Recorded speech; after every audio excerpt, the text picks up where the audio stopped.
नमस्कार, जय Hind. All exam guide गुरु के यूट्यूब चैनल पर मैं सुजीत पांडे आप सभी का स्वागत करता हूं।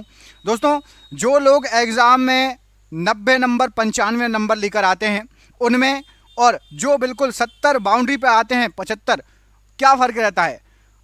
आप लोग भी पढ़कर जाते हैं लेकिन आप लोग वहां पर भूल जाते हैं और उनको जो क्वेश्चन होते हैं रिकॉल आराम से हो जाते हैं। उसका केवल एक ही एक सीक्रेट है, वो है निरंतर अभ्यास, रिवीजन। वो जो पढ़ते हैं उसको इतनी बार पढ़ लेते हैं कि वहां पर क्वेश्चन बन जाते हैं और आप लोगों को थोड़ा थोड़ा डाउट होते होते 2 4 10 करते करते आप लोग 20 30 क्वेश्चन गलत कराते हैं, पढ़े हुए क्वेश्चन गलत कराते हैं, क्योंकि आपने उसको रिवीजन अच्छे से नहीं किया, तो दिमाग में आपके छपा नहीं था, याद नहीं था, थोड़ा सा डाउट था और क्वेश्चन गलत हो जाता है। रिवीजन बहुत ज़्यादा जरूरी है, इस पर फोकस करिए। फ्री प्रैक्टिस सेट पेपर लेकर आते हैं, आप लोग जहां से भी पढ़ते हैं प्रैक्टिस लगाइए, अच्छे से क्वेश्चन करिए और एक एक क्वेश्चन को ऐसा घोट लीजिए ना कि बिल्कुल डाउट नहीं होना चाहिए। करते हैं वीडियो को स्टार्ट। पहला क्वेश्चन देखिए, प्रोजेक्ट एलिफेंट भारत में किस वर्ष से शुरू हुआ था? तो प्रोजेक्ट एलिफेंट भारत में ये 1992 से शुरू हुआ था। Option number C 1992 right answer है। निम्न में से कौन सा बांग्लादेश का एक बंदरगाह है? तो बांग्लादेश का एक बहुत फेमस बंदरगाह है चटगांव बंदरगाह। ऑप्शन नंबर बी, ये बांग्लादेश का बहुत फेमस बंदरगाह है, हमारा पड़ोसी देश चटगांव बंदरगाह। Option number B. निम्न चोटियों में से कौन सी नेपाल हिमालय क्षेत्र में स्थित नहीं है? तो नेपाल हिमालय क्षेत्र की बात हो रही है, तो यहां पर जो चोटियां दी गई हैं उनमें से आपकी कामेट पर्वत, ये नेपाल हिमालय में नहीं आता कामेट पर्वत। ऑप्शन नंबर यहां पर ए राइट आंसर हो जाएगा। निम्न में से कौन सा बांध झारखंड में स्थित है? तो झारखंड में यहां पर आपको जो ऑप्शन दिए गए हैं उसमें से स्थित है आपका मेथन बांध। ऑप्शन नंबर यहां पर भी मेथन बांध, ये झारखंड में स्थित है। ऑप्शन नंबर भी यहां पर राइट आंसर हो जाएगा। निम्न में से किस भारतीय राज्य की सीमाएं उत्तर दक्षिण और पश्चिम में बांग्लादेश की सीमाओं को स्पर्श करती हैं? तो उत्तर दक्षिण और पश्चिम में बांग्लादेश से लगता है आपका त्रिपुरा। ऑप्शन नंबर यहां पर डी त्रिपुरा प्रश्न के लिए सही आंसर हो जाएगा, बांग्लादेश से लगता है। निम्न में से कौन सा बैराज या बांध भारत बांग्लादेश की सीमा के सबसे नजदीक है?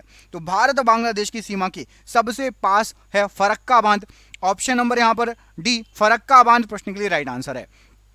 बोकारो में इस्पात संयंत्र के सहयोग से किसके सहयोग से बनाया गया है? तो बोकारो का जो इस्पात संयंत्र है ये सोवियत संघ के सहयोग से बना है, तो यहां पर ऑप्शन नंबर आपका बी सोवियत संघ प्रश्न के लिए राइट आंसर है। निम्न में से कौन सा शहर गंगा नदी के मार्ग पर स्थित नहीं है, मतलब गंगा नदी के किनारे नहीं है? तो आपका देखिए पटना है, पटना भी है, आपका प्रयागराज भी है और कानपुर। लखनऊ गंगा नदी किनारे नहीं है। Option number C Lucknow Ganga नदी किनारे नहीं है। निम्न में से कौन सा शहर कोरोमंडल तट के किनारे स्थित है? तो कोरोमंडल तट कौन सा कहलाता है? तो जो आपका पूर्वी तट है हमारा, खासतौर पर तमिलनाडु वाला तट, तो यहां पर कोरोमंडल तट के किनारे स्थित है आपका तूतीकोरिन। ऑप्शन नंबर यहां पर डी तूतीकोरिन प्रश्न के लिए बिल्कुल सही आंसर हो जाएगा। हिल स्टेशन माथेरान किस राज्य में पड़ता है? तो हिल स्टेशन माथेरान ये पड़ता है आपका महाराष्ट्र में। ऑप्शन नंबर बी महाराष्ट्र में हिल स्टेशन है माथेरान। कमेंट करके बताइए पचमढ़ी हिल स्टेशन किस राज्य में है? पचमढ़ी हिल स्टेशन किस राज्य में? बहुत बार पूछा गया क्वेश्चन है, कमेंट करिएगा। वन संरक्षण के संदर्भ में नवदन्य आंदोलन 1987 में डैश के द्वारा शुरू किया गया था। तो नवदन्य आंदोलन ये शुरू किया गया था आपका वंदना शिवा के द्वारा। 1987 की बात है, वंदना शिवा प्रश्न के लिए बिल्कुल सही आंसर हो जाएगा। अगला क्वेश्चन देखिए, सागरमाथा किसका नेपाली नाम है? तो सागरमाथा माउंट एवरेस्ट का नेपाली नाम है। Option number A mount Everest right answer है। निम्न में से कौन सा शहर भारत के मुख्य भूभाग से सुदूर दक्षिण सिरे से सबसे दूर है? मतलब दक्षिण से सबसे दूर कौन सा इनमें से शहर है? तो दक्षिण से यदि आप सबसे दूर देखेंगे तो नांदेड़। ऑप्शन नंबर सी ये सबसे दूर कहलाएगा शहर। ऑप्शन नंबर सी नांदेड़ बिल्कुल राइट आंसर हो जाएगा। बाकी सब साउथ में ही है, पास में है वहां से दक्षिण से। निम्न में से कौन सा तिलहन ऑयल सीड्स की श्रेणी के अंतर्गत नहीं आता? तो तिलहन के अंतर्गत नहीं आता है आपका जई। ऑप्शन नंबर यहां पर डी। बाकी सोयाबीन, तिल और मूंगफली, इन सभी के तेल आप यूज भी करते होंगे, सोयाबीन का तेल, तिल का तेल और मूंगफली। जई option number D right answer है।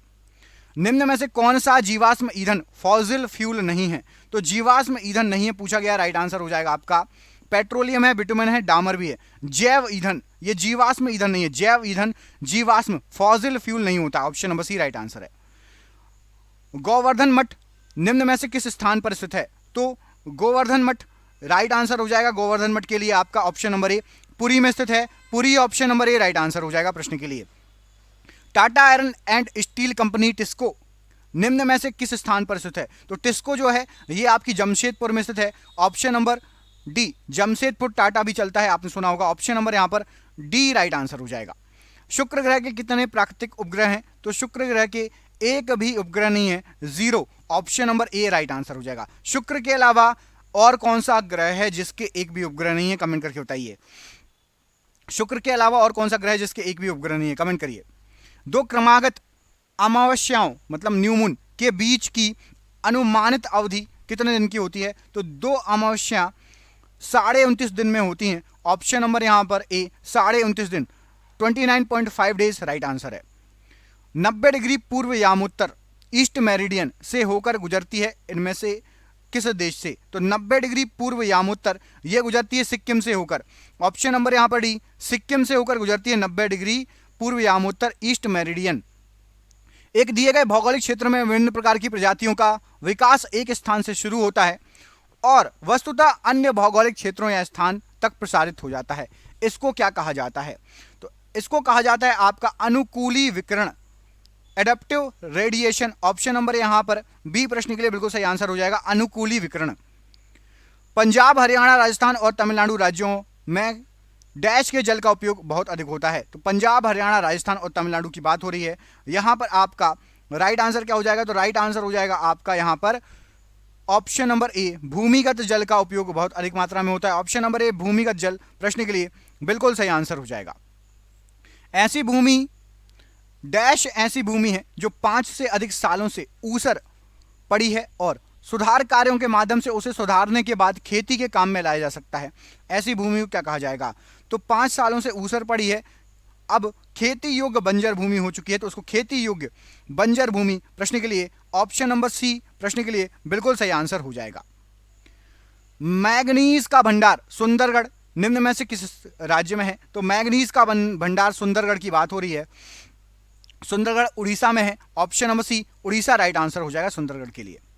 गोवा राज्य का कुल क्षेत्रफल कितना है? तो गोवा राज्य का कुल क्षेत्रफल है आपका 3,702 किलोमीटर स्क्वायर, स्क्वायर नहीं लगा, स्क्वायर लगा लेना, option number B 3,702 kilometre square यहां पर होना चाहिए, ऑप्शन नंबर बी प्रश्न के लिए बिल्कुल सही आंसर हो जाएगा। लो मैंने स्क्वायर लगा दिया, 3,702 किलोमीटर स्क्वायर। अगला क्वेश्चन देखिए, अफगानिस्तान के साथ भारतीय सीमा की लंबाई कितनी है? लंबाई की बात हो रही है तो अफगानिस्तान के साथ हम सीमा साझा करते हैं, केवल 106 किलोमीटर की सीमा लगती है, ऑप्शन नंबर डी केवल 106 किलोमीटर की सीमा लगती है अफगानिस्तान के साथ हमारी। भारतीय मानक समय अंश डिग्री पूर्व देशांतर के अनुरूप कितना है? तो भारतीय मानक समय है 82.5 अंश डिग्री पूर्व देशांतर, option number B 82.5 right answer है। निम्न में से किस नदी का मुहाना कर्क रेखा के उत्तर में स्थित है? तो कर्क रेखा के उत्तर की बात हो रही है तो मुहाना स्थित है आपका सिंधु नदी का, ऑप्शन नंबर बी सिंधु नदी का जो मुहाना है कर्क रेखा के उत्तर में स्थित है, ऊपर स्थित है। निम्न में से कौन सा प्राचीन बंदरगाह मालाबार तट पर स्थित था? तो मालाबार तट की बात हो रही है, प्राचीन बंदरगाह, तो मालाबार तट में आपका मुजिरिस बंदरगाह, ऑप्शन नंबर यहां पर बी मुजिरिस बंदरगाह राइट आंसर हो जाएगा मालाबार तट के लिए। अष्टमुड़ी आर्द्रभूमि झील डैश में स्थित है? तो अष्टमुड़ी आर्द्रभूमि झील ये बहुत ही फेमस क्वेश्चन है, केरल में स्थित है, option number C Kerala right answer है।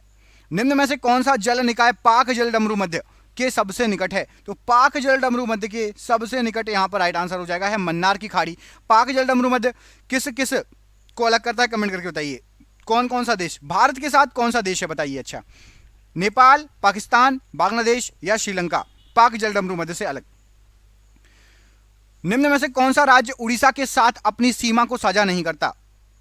उड़ीसा के साथ नहीं लगता पूछा गया है, तो बिहार उड़ीसा के साथ नहीं लगता, बाकी छत्तीसगढ़, झारखंड और पश्चिम बंगाल लगते हैं। बिहार नहीं लगता, पहले लगता था जब झारखंड और बिहार एक थे, अब झारखंड अलग हो गया तो झारखंड की सीमा उड़ीसा से लगती है, बिहार की नहीं लगती। निम्न में से कौन सा बांध कृष्णा नदी पर बनाया गया है? तो कृष्णा नदी पर यहां पर आपके जो ऑप्शन दिए गए हैं राइट आंसर हो जाएगा नागार्जुन बांध, ऑप्शन नंबर बी नागार्जुन बांध जो है ये आपका कृष्णा नदी पर बनाया गया है, ऑप्शन नंबर बी नागार्जुन बांध प्रश्न के लिए राइट आंसर हो जाएगा। निम्न में से कौन सी जगह हेमिस मठ के सबसे निकट है? हेमिस मठ के सबसे निकट है, तो हेमिस मठ जो है आपका यहां पर प्रश्न के लिए राइट आंसर क्या हो जाएगा? ऑप्शन नंबर यहां पर सही आंसर हो जाएगा C, Leh. Option number C, Leh प्रश्न के लिए बिल्कुल सही आंसर हो जाएगा। अगला क्वेश्चन देखिए, असम की जलवायु के रूप में वर्णित की जा सकती है। तो असम की जलवायु जो है इसको हम उष्णकटिबंधीय मॉनसून वर्षावन जलवायु कह सकते हैं। ऑप्शन नंबर सी, उष्णकटिबंधीय मॉनसून वर्षावन जलवायु प्रश्न के लिए राइट आंसर हो जाएगा। भारत में तृतीयक कोयला असम, अरुणाचल प्रदेश, नागालैंड और कहां पर पाया जाता है? तो असम, अरुणाचल प्रदेश, नागालैंड के अलावा राइट आंसर हो जाएगा ये मेघालय में भी है। ऑप्शन नंबर बी, मेघालय प्रश्न के लिए तृतीयक कोयले के लिए बिल्कुल सही आंसर हो जाएगा। डैश एक प्राकृतिक रूप से होने वाली परिघटना है जो पृथ्वी की सतह और वातावरण के गर्म होने के लिए जिम्मेदार है। तो पृथ्वी की सतह और वातावरण के लिए गर्म होने के लिए जिम्मेदार है आपकी ग्रीन हाउस प्रभाव। Option number A, green house प्रभाव प्रश्न के लिए राइट आंसर हो जाएगा।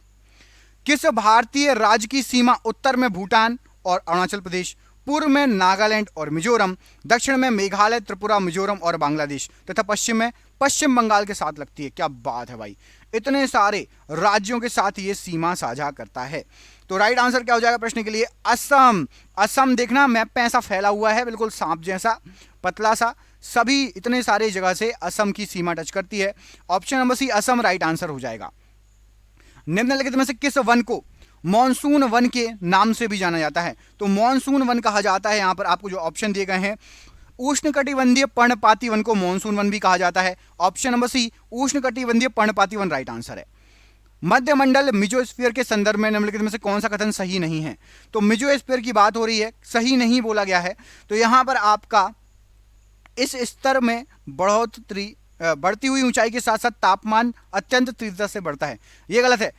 अत्यंत तीव्रता से तापमान मध्यमंडल में मिजोस्फीयर में नहीं बढ़ता, याद रखनी है।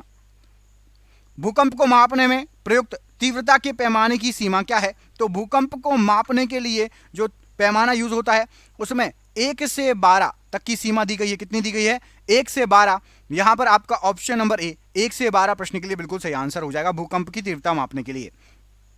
देश के 10% क्षेत्रफल में फैली हुई भारत की सबसे बड़ी नदी द्रोणी कौन सी है? तो 10% क्षेत्र में फैली हुई भारत की सबसे बड़ी नदी द्रोणी आपकी कहलाएगी option number D, Godavari. Option number D, Godavari. यहां पर जो ऑप्शन दिए गए उसके अनुसार बिल्कुल सही आंसर हो जाएगा।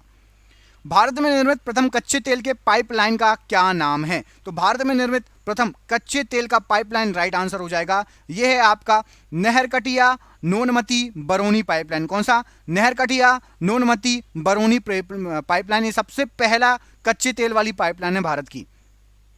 अपसौरिका की घटना के दौरान पृथ्वी और सूर्य के बीच की अनुमानित दूरी कितनी होती है? तो अपसौरिका के घटना के दौरान पृथ्वी और सूर्य की 152 मिलियन किलोमीटर दूरी होती है। यहां पर ऑप्शन नंबर सी, अपसौरिका में 152 मिलियन किलोमीटर राइट आंसर है।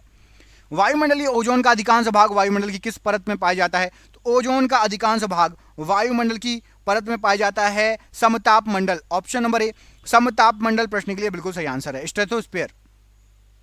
2004 में हिंद महासागर में सुनामी आई थी, उसकी तीव्रता कितनी थी? तो 2004 में 9.1 की तीव्रता की सुनामी आई थी। ऑप्शन नंबर बी, 9.1 की तीव्रता राइट आंसर हो जाएगा। निम्नलिखित में से किसे अब पृथ्वी के सौर मंडल का ग्रह नहीं माना जाता? तो पृथ्वी के सौर मंडल का ग्रह अब प्लूटो को नहीं माना जाता। पहले प्लूटो ग्रह था हमारी पृथ्वी का, अब सौर मंडल का, अब इसको सौर मंडल का ग्रह नहीं माना जाता है। भारत के प्रमुख जैव विविधता वाले स्थल कौन से हैं? तो भारत के प्रमुख जैव विविधता वाले स्थल यहां पर आपको जो दिए गए हैं वो हैं आपके पश्चिमी घाट, उत्तर पूर्व भारत और सुंदरवन लैंड। ऑप्शन नंबर यहां पर ए बिल्कुल राइट आंसर हो जाएगा। ए बी सी तीनों बिल्कुल सही आंसर हो जाएंगे। ऑप्शन नंबर ए प्रश्न के लिए बिल्कुल सही आंसर हो जाएगा। अगला क्वेश्चन देखते हैं, अगले क्वेश्चन में क्या पूछा गया है। गुजरात की सीमा किस पड़ोसी देश के साथ लगती है? तो गुजरात की सीमा लगती है यहां पर आपको जो दिए गए हैं पाकिस्तान के साथ। ऑप्शन नंबर डी, गुजरात की सीमा पाकिस्तान के साथ लगती है। भारत का वह सबसे ऊंचा जलप्रपात या झरना कौन सा है जिसकी ऊंचाई है नहीं, अभी एक नया झरना खोज लिया गया है। पहले कभी यह झरना भी था जिसकी ऊंचाई 1493 फीट थी। तो राइट आंसर हो जाएगा, वो था आपका ऑप्शन नंबर 1, कुचिकल जलप्रपात कर्नाटक वाला। नया जो झरना खोजा गया है सबसे ऊंचा, कमेंट बॉक्स में कमेंट करके बताइए अभी फिलहाल सबसे ऊंचा झरना, सबसे ज्यादा ऊंचाई वाला झरना कौन सा है, कमेंट करके बताइए। तिब्बत से निकलने वाली वह नदी कौन सी है जो अरुणाचल प्रदेश से होकर भारत में प्रवेश करती है? तो ब्रह्मपुत्र नदी तिब्बत से निकलते हुए अरुणाचल प्रदेश में आती है और भारत में अरुणाचल प्रदेश से एंट्री लेती है। अरुणाचल प्रदेश में ब्रह्मपुत्र नदी को किस नाम से जाना जाता है? कमेंट करके बताइए। अरुणाचल प्रदेश में ब्रह्मपुत्र नदी को किस नाम से जाना जाता है? कमेंट बॉक्स में कमेंट करके बताइए। अगला क्वेश्चन देखिए, भारत में कौन सा अभ्यारण्य लुप्तप्राय एस्चुरीन क्रोकोडाइल संरक्षण के लिए प्रसिद्ध है? तो एस्चुरीन क्रोकोडाइल ये लुप्तप्राय है और भारत में एक अभ्यारण्य जो है उसके लिए जाना जाता है, वो है आपका भीतरकनिका वन्यजीव अभ्यारण्य उड़ीसा वाला। ऑप्शन नंबर ए भीतरकनिका वन्यजीव अभ्यारण्य राइट आंसर है। भारत के किस राज्य में गारो खासी पर्वत श्रेणियां हैं? तो गारो और खासी पर्वत श्रेणियां ये मेघालय में है। ऑप्शन नंबर यहां पर बी, मेघालय में गारो खासी पर्वत श्रेणियां स्थित हैं। निम्नलिखित में से कौन सा ज्वालामुखी के सबसे विस्फोटक प्रकार का उदाहरण है? तो ज्वालामुखी के सबसे विस्फोटक प्रकार का उदाहरण यहां पर आपको जो ऑप्शन दिए गए हैं राइट आंसर हो जाएगा कालडेरा ज्वालामुखी या कुंड रूपी ज्वालामुखी। ऑप्शन नंबर डी कालडेरा या कुंड ज्वालामुखी राइट आंसर है। पूर्व में भारत की सीमा किन किन देशों से लगती है? तो पूर्व की बात करें तो भारत की सीमा लगती है म्यांमार और बांग्लादेश से। ऑप्शन नंबर डी म्यांमार और बांग्लादेश राइट आंसर है। कौन सा भारतीय पर्वत विशालकाय पिरामिड जैसा दिखाई देता है और इसका एक समतल शिखर क्षेत्र और 2 चोटियां भी हैं? तो राइट आंसर हो जाएगा यह है आपका कामित पर्वत। ऑप्शन नंबर यहां पर भी राइट आंसर हो जाएगा कामित पर्वत। ये जो है इसका समतल शिखर है और 2 चोटियां भी बनी हुई हैं इस पे। अगला क्वेश्चन देखिए, 2011 की जनगणना के अनुसार भारत का सबसे कम आबादी वाला राज्य कौन सा है? तो सबसे कम आबादी 2011 के अनुसार थी Sikkim. Option number D Sikkim प्रश्न के लिए बिल्कुल सही आंसर हो जाएगा सबसे कम आबादी के लिए।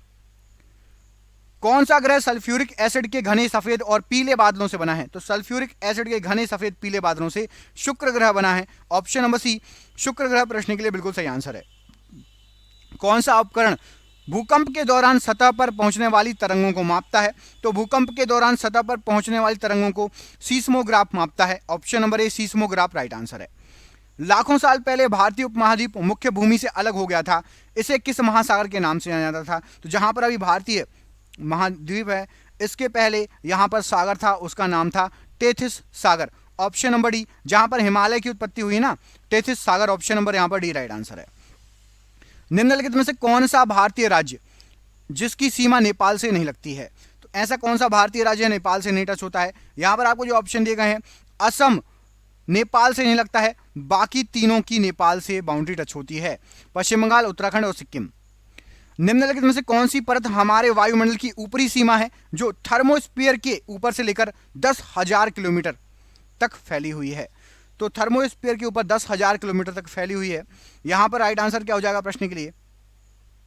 ऑप्शन नंबर बाह्यमंडल या एक्सोस्फीयर। ऑप्शन नंबर सी बाह्यमंडल या एक्सोस्फीयर प्रश्न के लिए बिल्कुल सही आंसर हो जाएगा। निम्नलिखित में से किस हिमालयी क्षेत्र को शिवालिक के नाम से जाना जाता है? तो शिवालिक के नाम से यहां पर आपको जो ऑप्शन दिए गए हैं राइट आंसर क्या हो जाएगा? शिवालिक के नाम से जाना जाता है बाह्य हिमालय को। ऑप्शन नंबर डी बाह्य हिमालय को शिवालिक के नाम से जाना जाता है, सही आंसर हो जाएगा। निम्नलिखित में से क्या रवि की एक फसल है? तो रवि की एक फसल यहां पर राइट आंसर हो जाएगा आपका गेहूं। रवि की एक फसल है। ऑप्शन नंबर यहां पर डी गेहूं प्रश्न के लिए बिल्कुल सही आंसर हो जाएगा रवि की फसल।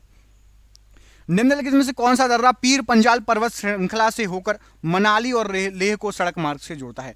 तो पीर पंजाल से स्टार्ट होकर मनाली और लेह को सड़क मार्ग से रोहतांग दर्रा जोड़ता है। तो ऑप्शन नंबर यहां पर भी रोहतांग दर्रा प्रश्न के लिए बिल्कुल सही आंसर है।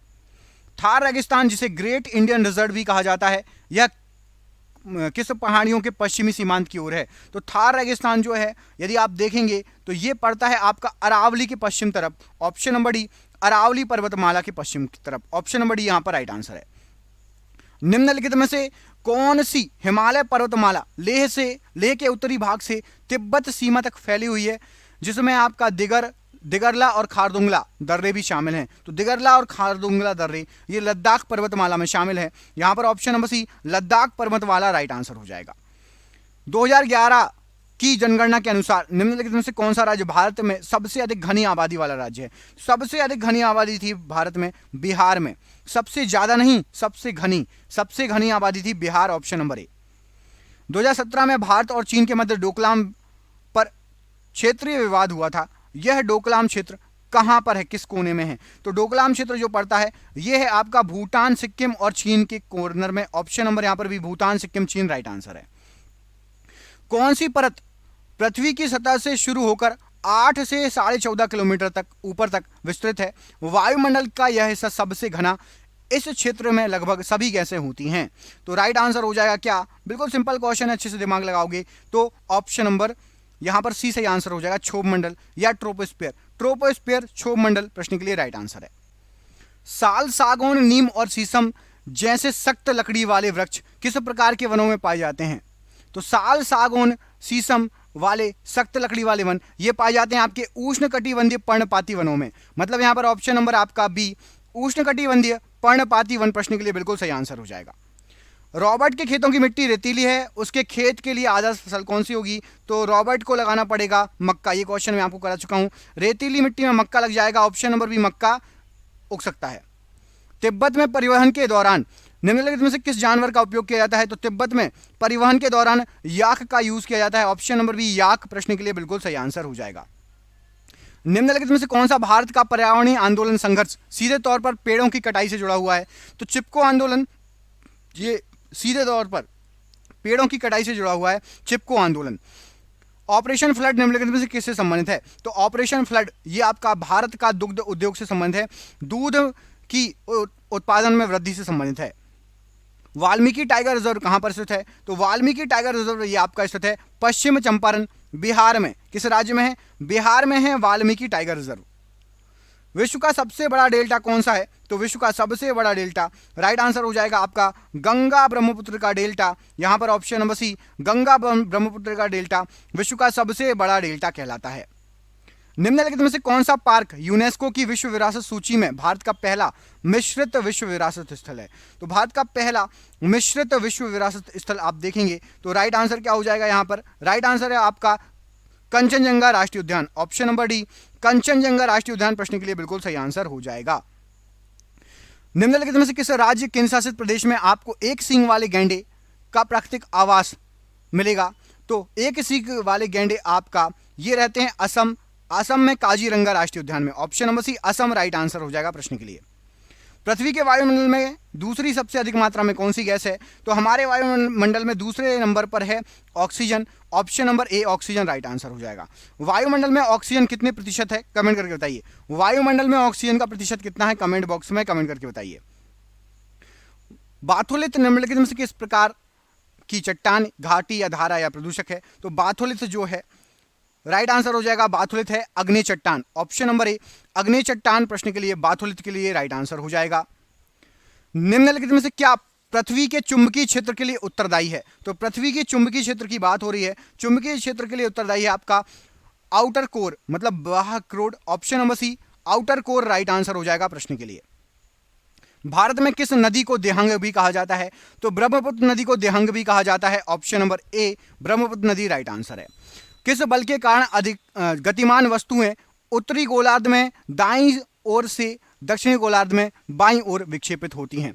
तो उत्तरी गोलार्ध में दाईं ओर और दक्षिणी गोलार्ध में बाईं ओर, ये राइट आंसर हो जाएगा कोरियोलिस बल के द्वारा, ऑप्शन नंबर सी कोरियोलिस बल प्रश्न के लिए बिल्कुल सही आंसर हो जाएगा।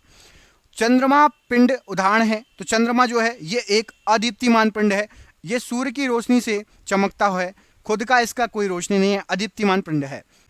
वह प्रक्रिया जो पृथ्वी के ऊपरी सतह के भागों को खिसकाती है, उभारती है, निर्मित करती है, इस प्रक्रिया को क्या कहा जाता है?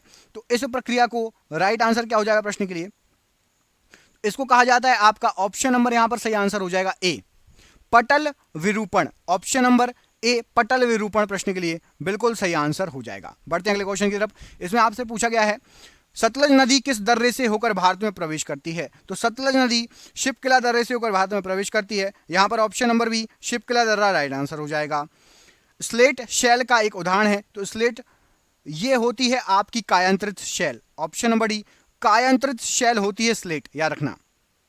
निम्नलिखित में से किस राज्य से होकर कर्क रेखा गुजरती है? तो कर्क रेखा यहां पर जो ऑप्शन दिए गए हैं राइट आंसर हो जाएगा मिजोरम से होकर गुजरती है, बाकी तीनों से नहीं जाती है, मिजोरम से। सभी राज्यों के नाम लिखिए जहां से कर्क रेखा गुजरती है, देखते हैं किस किसको पता है। जितने राज्य हैं सभी के नाम लिखो जहां से कर्क रेखा निकलती है, गुजरती है। भूमि का वह भाग जो लगभग चारों ओर से पानी से घिरा है लेकिन एक ओर से मुख्य भूमि से जुड़ा है, इसको क्या कहा जाता है?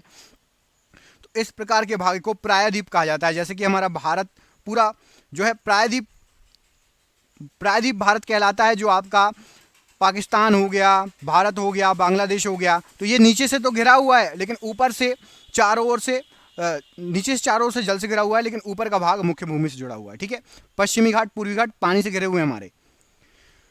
अक्षांश लगभग 1 डिग्री अक्षांश लगभग कितने किलोमीटर होता है? तो 1 डिग्री अक्षांश लगभग 111 किलोमीटर होता है। Option number B 111 kilometre right answer है। निम्नलिखित में से किस भूपट्टिका या प्लेट की 2.5 सेंटीमीटर प्रति वर्ष से कम गति की न्यूनतम दर है? तो 2.5 सेंटीमीटर करीब करीब हर साल खसकती है, वो भूपट्टिका कौन सी है? तो राइट आंसर हो जाएगा ये है आपकी उत्तरी ध्रुवीय पर्वत पृष्ठ। ऑप्शन नंबर ए उत्तरी ध्रुवीय पर्वत पृष्ठ प्रश्न के लिए बिल्कुल आर्कटिक रेंज राइट आंसर हो जाएगा। इनमें से कौन सा विश्व का सबसे बड़ा नदी द्वीप है? तो विश्व का सबसे बड़ा नदी द्वीप पूछा गया है, वो है आपका माजुली, जो कि आपका ब्रह्मपुत्र नदी पर है, असम में। ऑप्शन नंबर यहाँ पर माजुली प्रश्न के लिए option number D right answer हो जाएगा। शरावती नदी से निम्नलिखित में से कौन सा झरना निकलता है? तो शरावती नदी की बात हो रही है, आपका गरसोप्पा या जेरसोप्पा झरना। ऑप्शन नंबर सी यहाँ पर राइट आंसर हो जाएगा।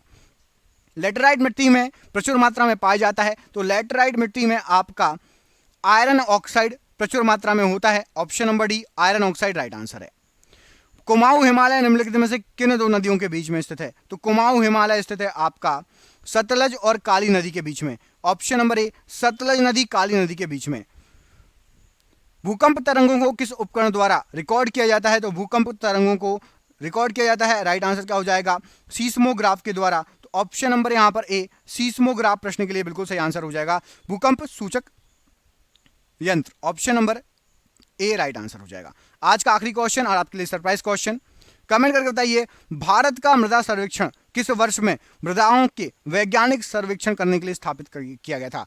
मृदा सर्वेक्षण विभाग ये कब स्थापित किया गया था? आपको ये कमेंट बॉक्स में कमेंट करके बताना है, भारत का मृदा सर्वेक्षण विभाग कब स्थापित किया गया था? कमेंट बॉक्स में इस प्रश्न का आंसर दीजिए। हम मिलेंगे आपसे अगले वीडियो में, अपना ख्याल रखिए। आप सभी का बहुत बहुत धन्यवाद दोस्तों, आपका दिन शुभ हो। बहुत बहुत धन्यवाद।